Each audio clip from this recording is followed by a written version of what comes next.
साथियों नमस्कार, मेरे YouTube चैनल में आप सभी का स्वागत है। दोस्तों आज फिर हाजिर हूं एक नए वीडियो के साथ और नए टॉपिक के साथ।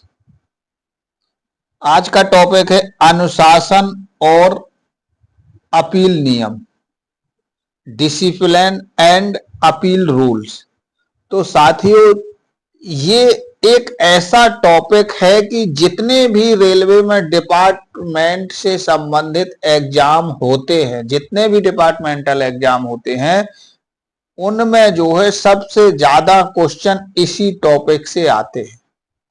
चाहे वो वेलफेयर इंस्पेक्टर का हो, एपीओ का हो, किसी पर्सनल चीफ ओएस का हो, तो ज्यादातर क्वेश्चन जो है D&A रूल से ही आते हैं, मतलब डिसिप्लिन एंड अपील रूल से ही क्वेश्चन पुटअप किए जाते हैं। तो साथियों आज का टॉपिक हम स्टार्ट करते हैं। तो इस टॉपिक की स्टडी आपको बहुत अच्छे से करना है, क्योंकि अगर आप जो है डिपार्टमेंटली एग्जाम की तैयारी कर रहे हैं, रेलवे डिपार्टमेंटल एग्जाम की तैयारी कर रहे हैं, तो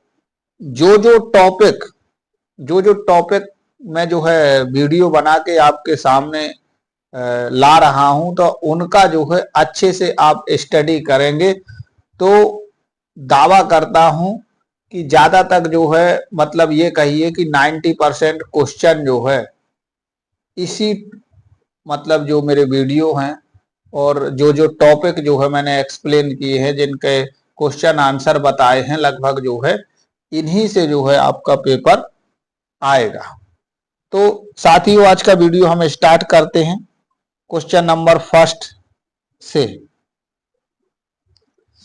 जांच अधिकारी की नियुक्ति करने हेतु मानक फॉर्म जारी किया जाता है। तो जांच अधिकारी की नियुक्ति करने के लिए SF7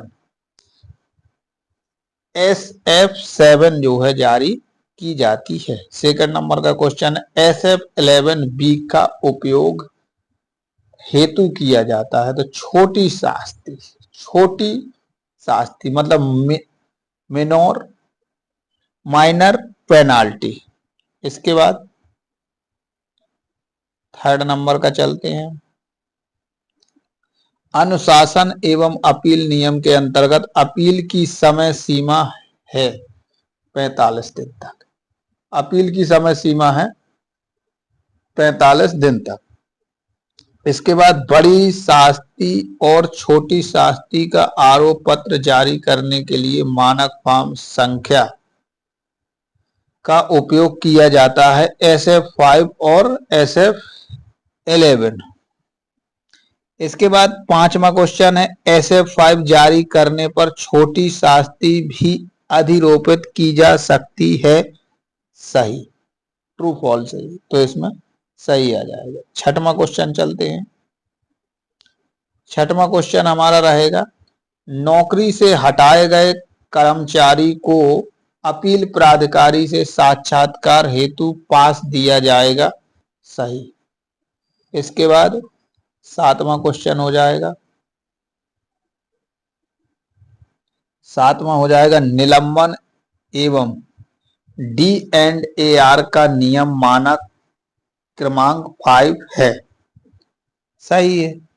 इसके बाद 8 नंबर, निलंबन ये एक शास्ति है, गलत। 9 नंबर, क्या अप्रेंटिसों पर D&AR कार्रवाई की जा सकती है, गलत। अप्रेंटिसों पर D&AR कार्रवाई नहीं की जा सकती। 10 नंबर, अनुशासन एवं अपील नियम कब से प्रभावी है? 1 अक्टूबर 1968 से प्रभावी है। 11 नंबर, क्या पास पीटीओ रोकने की शास्ति के दौरान पदोन्नति की जा सकती है, सही। 12 नंबर का, इसमें मतलब आपके अगर पास पीटीओ रोक दिए जाए, कोई भी अगर पेनाल्टी लगा के आपकी पास पीटीओ रोक दिए जाए और फिर आपकी इसके बाद पदोन्नति होना है, तो आपकी पदोन्नति में कोई व्यवधान नहीं आएगा। फिर इसके बाद 12 नंबर, अनुशासन अपील नियम के तहत जांच अधिकारी की नियुक्ति किस नियम के तहत की जाती है? नियम नंबर 9 के तहत। इसके बाद 13 नंबर का क्वेश्चन हो जाएगा, SF3 किसके द्वारा हस्ताक्षरित ऑब्लिक जारी की जाती है? तो निलंबित कर्मचारी के द्वारा। इसके बाद निलंबित कर्मचारी। इसके बाद है ये 14 नंबर का क्वेश्चन आएगा, D&AR में SF3 किस उद्देश्य के लिए प्रयुक्त किया जाता है? तो SF3 क्लेमिंग सब्सिस्टेंस अलाउंस के लिए SF3 प्रयुक्त की जाती है। SF3 क्या दर्शाता है? आंसर में हो जाएगा certificate of suspended employ that he is unemployed. इसके बाद 16 नंबर का, क्या निलंबन यह कोई शास्ति दंड है? गलत।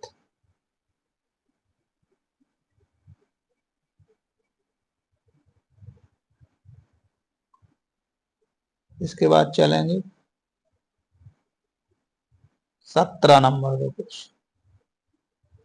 17 नंबर का क्वेश्चन चलते हैं, निलंबन हेतु प्रयुक्त होने वाले मानक फॉर्म का नंबर क्या है? SF1। निलंबन हेतु प्रयुक्त होने वाले जो मानक फॉर्म जो SF1 है वो निलंबन हेतु प्रयुक्त होता है। 18 नंबर का, निलंबन के दौरान कर्मचारी को बोनस दिया जा सकता है? गलत। अगर निलंबन है, कर्मचारी निलंबित है, कर्मचारी को बोनस नहीं दिया जाएगा। 19 नंबर का क्वेश्चन चलते हैं। 19 नंबर का क्वेश्चन है,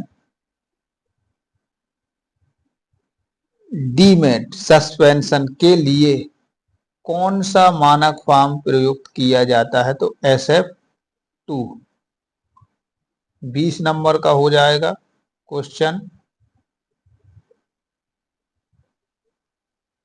रिवोकेशन ऑफ सस्पेंशन के लिए कौन सा मानक फॉर्म प्रयुक्त किया जाता है? तो SF4। इसके बाद आएगा 21 नंबर, निर्वाह भत्ता कितना दिया जाता है? निर्वाह भत्ता 50% ऑफ लास्ट पे निर्वाह भत्ता दिया जाता है। 22 नंबर, निर्वाह भत्ता किसे दिया जाता है? सस्पेंडेड एम्प्लॉय, निलंबित एम्प्लॉय को। 23 नंबर, निर्वाह भत्ता से कौन सी कटौती करना वर्जित है? Provident fund and court attachment. इसके बाद 24 नंबर का क्वेश्चन हो जाएगा, कितने समय तक पुलिस अभिरक्षा में रहने पर पुलिसकर्मी को डीमेट सस्पेंशन कितने समय तक पुलिस अभिरक्षा में रहने पर रेल कर्मी को डीमेट सस्पेंशन माना जाएगा? पीरियड एक्सीडिंग 48 आवर्स, 48 घंटे तक। 25 नंबर, निलंबन की अवधि प्रशासनिक कारणों से बढ़ने के कारण निर्वाह भत्ता कितने % बढ़ाया जा सकता है? 25%। 26 नंबर का है, अनुशासन व अपील नियम के किस नियम के तहत कर्मचारी को निलंबित किया जा सकता है? तो रूल नंबर 5 के तहत रेल कर्मचारी को निलंबित किया जा सकता है। 27 नंबर का क्वेश्चन चलते हैं, निलंबित रेल कर्मचारी को सुविधा पास जारी करने हेतु सक्षम अधिकारी कौन है? तो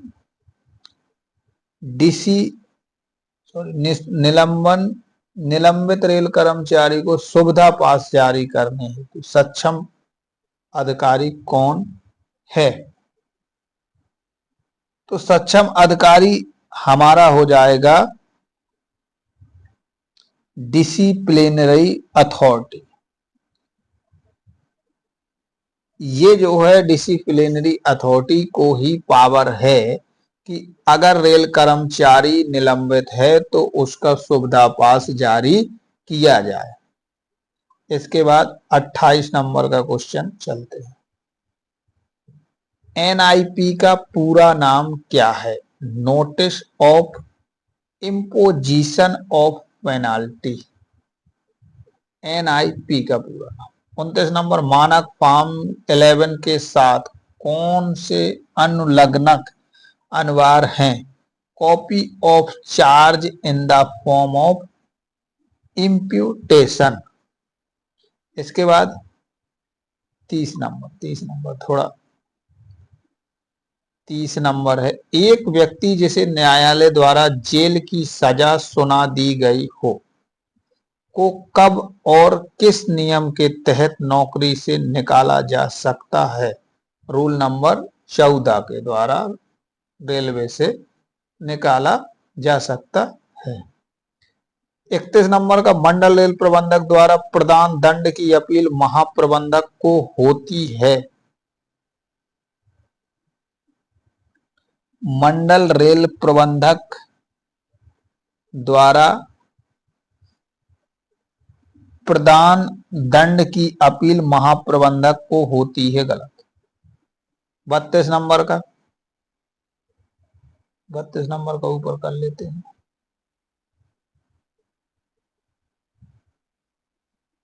D&AR के तहत सजा प्राप्ति के कितने अवधि तक उसे बढ़ाया या घटाया जा सकता है? 6 months and 1 year respectively from the date of issue of NIP।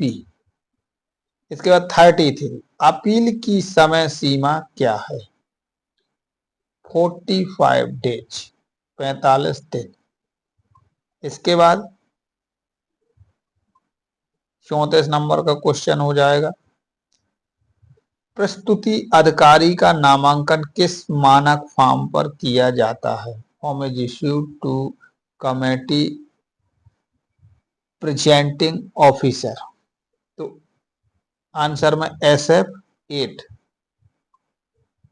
इसके बाद 35 हो जाएगा, D&AR के तहत विटनेस को बुलाने हेतु जो अधिकार जांच अधिकारी को प्राप्त है, क्या वे साक्ष्य अधिनियम विटनेस एक्ट में अनुमेय हैं?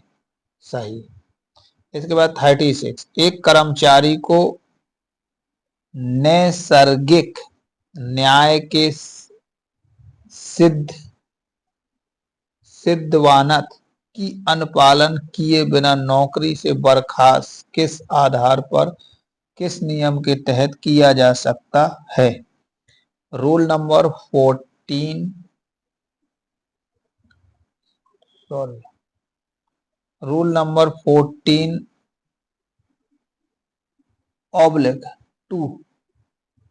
if it not possible to conduct inquiry। इसके बाद 37 नंबर का क्वेश्चन, शील्ड कवर प्रोसीजर किन मामलों में अपनाई जाती है? आंसर हो जाएगा when inquiry under DAR is going on under suspension. 38 number का, क्या हित निरीक्षक को D&AR केस में बचाव सलाहकार के रूप में कार्य करने की अनुमति दी जाती है? यस, बचाव सलाहकार के रूप में कार्य करने की अनुमति दी जाती है। Yes, but that case should not be dealt by him previously. इसके बाद आता 39, सर्वोच्च अनुशासनिक प्राधिकारी कौन है? प्रेसिडेंट ऑफ इंडिया, राष्ट्रपति, भारत का राष्ट्रपति। इसके बाद चलते हैं 40 नंबर, राष्ट्रपति के आदेश के विरुद्ध अपील किसे की जाती है? No appeal can be made, कोई अपील नहीं बनाई गई। राष्ट्रपति के आदेश के विरुद्ध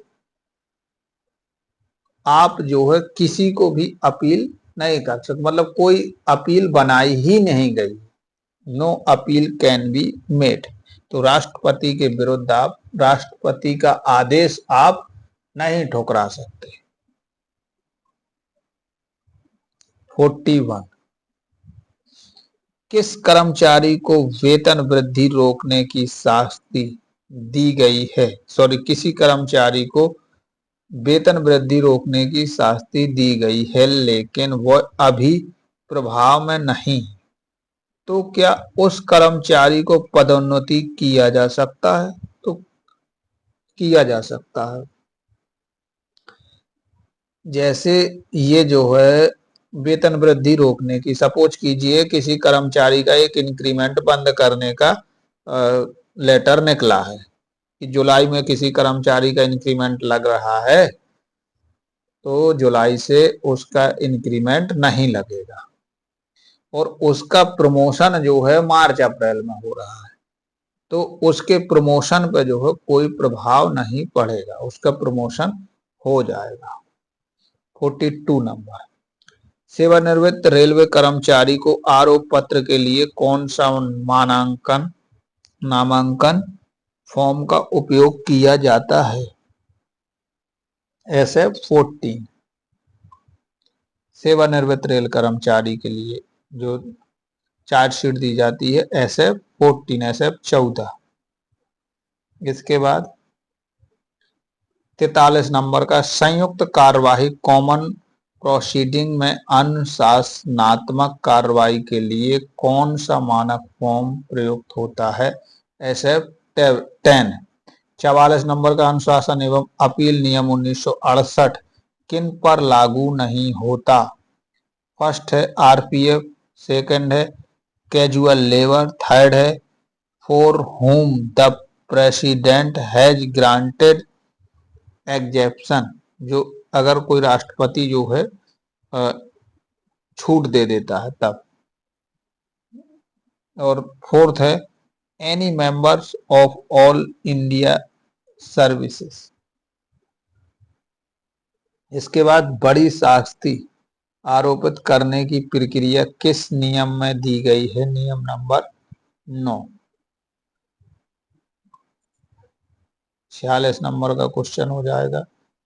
46, D&AR में किस नियम के तहत शास्ति का प्रावधान है? रूल नंबर 6 के अंतर्गत।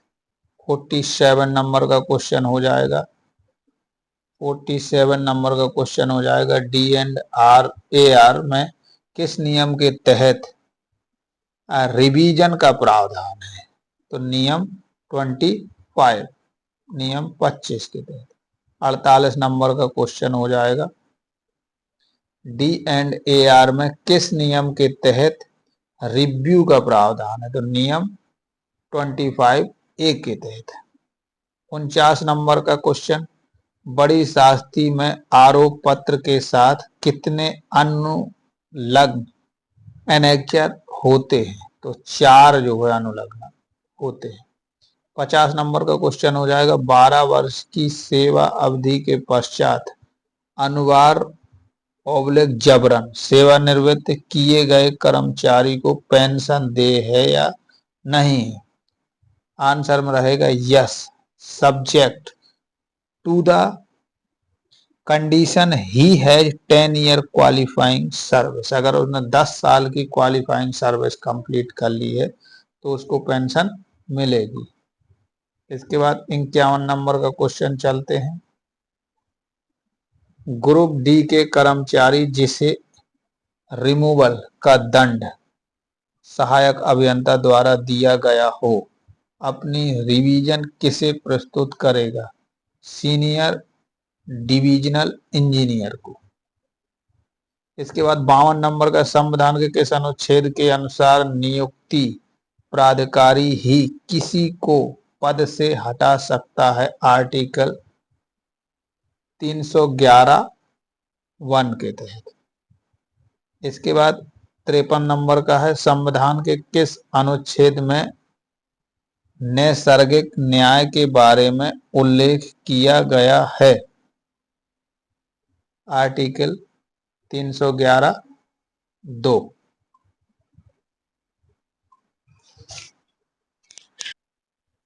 इसके बाद 54 नंबर का क्वेश्चन चलते हैं। अपील प्राधिकारी का पद रिक्त होने पर किसे अपील की जाएगी? आंसर में रहेगा higher authority of the appellate authority. 55 number का, क्या अनुशासन एवं अपील नियम के तहत मानार्थ पास रोका जा सकता है? गलत, नहीं रोका जा सकता। 56 नंबर का, अनुशासन एवं अपील नियम के तहत राष्ट्रपति को अपील किस नियम के तहत की जा सकती है? नियम 31 के तहत। 57 नंबर का हो जाएगा क्वेश्चन, एआरई की नियुक्ति कितने दिन के अंदर होना चाहिए? Within 20 days after appointment of inquiry officer. 58 number का, छोटी शास्ति अधिरोपित करने हेतु कौन सा नामांकन फॉर्म इस्तेमाल किया जाता? SF11। 59, अनुशासन एवं अपील नियम 1968 के तहत अपील किस नियम के तहत होती है? नियम नंबर 18। 60 नंबर का क्वेश्चन हो जाएगा, अनिवार्य सेवानिवृत्ति की शास्ति अधिरोपित होने पर कर्मचारी को कितने माह रेल आवास रोकने की अनुमति दी जा सकती है? 4 मंथ ऑन नॉर्मल रेंट। इसके बाद 61 नंबर का क्वेश्चन हो जाएगा, क्या अनुशासन एवं अपील नियम के तहत सेवा से हटाए गए कर्मचारी को अनुकंपा भत्ता स्वीकृत करने पर उसकी विधवा भी अनुकंपा भत्ता हेतु पात्र है? तो ये सही है। इसके बाद 62 नंबर का, अनुशासन एवं अपील नियम में एक से अधिक कर्मचारियों पर संयुक्त कार्यवाही कॉमन प्रोसीडिंग किस नियम के अंतर्गत की जाती है? नियम नंबर 13 के। 63 नंबर का क्वेश्चन हो जाएगा, सीनियर स्केल अधिकारी किस जीपी तक के कर्मचारियों को और कौन सी शास्ति अधिरोपित कर सकते हैं? Up to level 5 and penalties 1 to 6। इसके बाद सेवा से बर्खास्त और नौकरी से हटाए जाने के दंड में अंतर क्या है?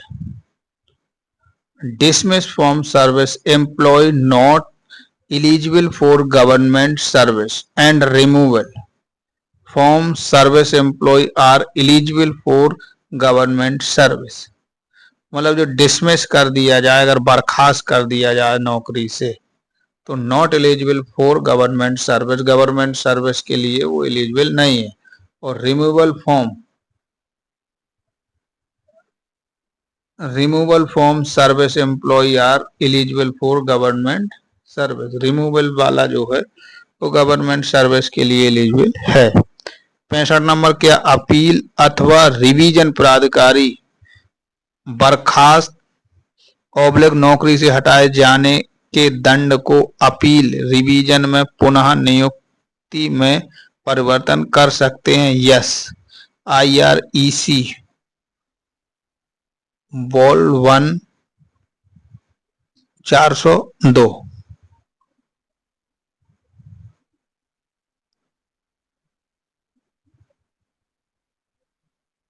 इसका आंसर हो जाएगा ये वाला। 66 नंबर का, सहायक अधिकारी किस जीपी तक के कर्मचारियों को और कौन सी शास्ति अधिरोपित कर सकते हैं? Up to level 4 and penalties 1 to 5। 67 number का, 67 नंबर का क्वेश्चन हो जाएगा।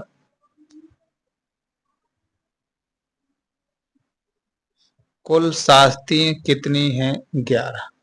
तो साथियों आज का वीडियो यहीं तक, आगे का वीडियो में बहुत जल्दी आप तक पहुंचाऊंगा। तो देखते रहिए रेलवे HRMS ज्ञान। वीडियो अच्छा लगा हो तो ज़्यादा से ज़्यादा वीडियो को शेयर करें, लाइक करें और चैनल को सब्सक्राइब करना ना भूलें। नमस्कार।